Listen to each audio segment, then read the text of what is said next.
Assalamualaikum warahmatullahi wabarakatuh. Saya Ismi Fajriani dengan NIM 31118141, kelas 2C Farmasi, akan menyampaikan materi interaksi obat dengan penyakit. Apa itu interaksi obat? Pengertian interaksi obat menurut Friedli, interaksi obat dapat didefinisikan sebagai modifikasi efek suatu obat akibat adanya obat lain yang diberikan secara terpisah atau diberikan secara bersamaan, atau bila dua atau lebih obat berinteraksi sedemikian rupa sehingga efektivitasnya atau toksisitas satu obat atau lebih berubah. Adapun pengertian interaksi obat menurut Stokely, interaksi obat yaitu perubahan efek obat karena adanya obat lain, herbal, makanan, minuman, maupun senyawa kimia lain. Macam-macam interaksi obat.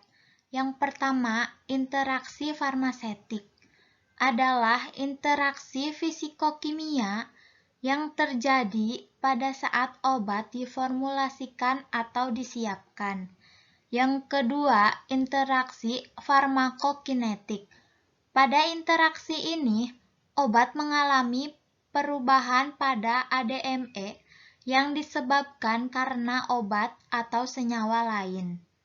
Yang ketiga, interaksi farmakodinamik adalah obat yang menyebabkan perubahan pada respon pasien disebabkan karena perubahan aksi obat tanpa mengalami perubahan konsentrasi plasma.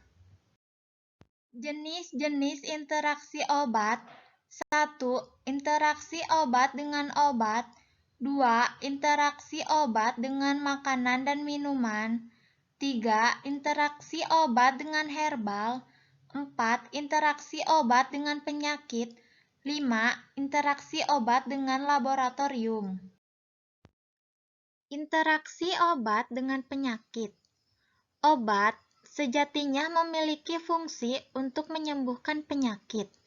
Namun, pada orang yang memiliki beberapa penyakit, pemilihan obat harus lebih diperhatikan agar tidak terjadi interaksi. Pemilihan obat ini biasanya pada obat yang dikontraindikasi pada penyakit tertentu yang diderita. Contoh interaksi obat dengan penyakit. Benzodiazepin dengan ibu hamil. Pada wanita hamil, jangan diberikan golongan obat benzodiazepin karena akan menyebabkan teratogenik yang berupa pocomelia. Teratogenik adalah perkembangan tidak normal dari sel selama kehamilan yang menyebabkan kerusakan pada embrio.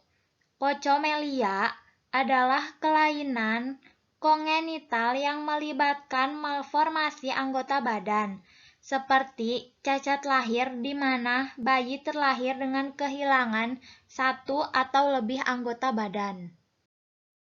Yang selanjutnya, NSAID dengan penyakit lambung.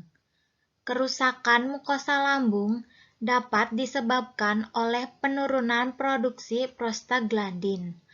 Beberapa NSAID bersifat asam lemah, sehingga bila dalam lambung lumena bersifat asam, akan terbentuk partikel tidak terionisasi.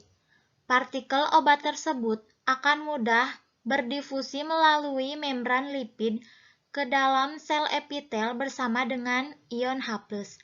Pada lapisan epitel, suasana menjadi netral, sehingga obat yang diproduksi akan terperangkap pada lapisan epitel. Dan contoh yang terakhir, parasetamol dengan penyakit hati. Pasien dengan gangguan hati beresiko tinggi mengalami toksisitas karena peningkatan aktivitas jalur metabolisme. Parasetamol berlebih dapat menjenuhkan enzim hati primer dan menyebabkan peningkatan metabolisme. Cedera hati yang parah, kasus cedera hati yang akut, yang dapat menyebabkan transplantasi hati dan kematian. Terima kasih dan cukup sekian materi yang dapat saya sampaikan. Mohon maaf apabila masih banyak kekurangan. Wabillahi taufiq wal hidayah. Wassalamualaikum warahmatullahi wabarakatuh.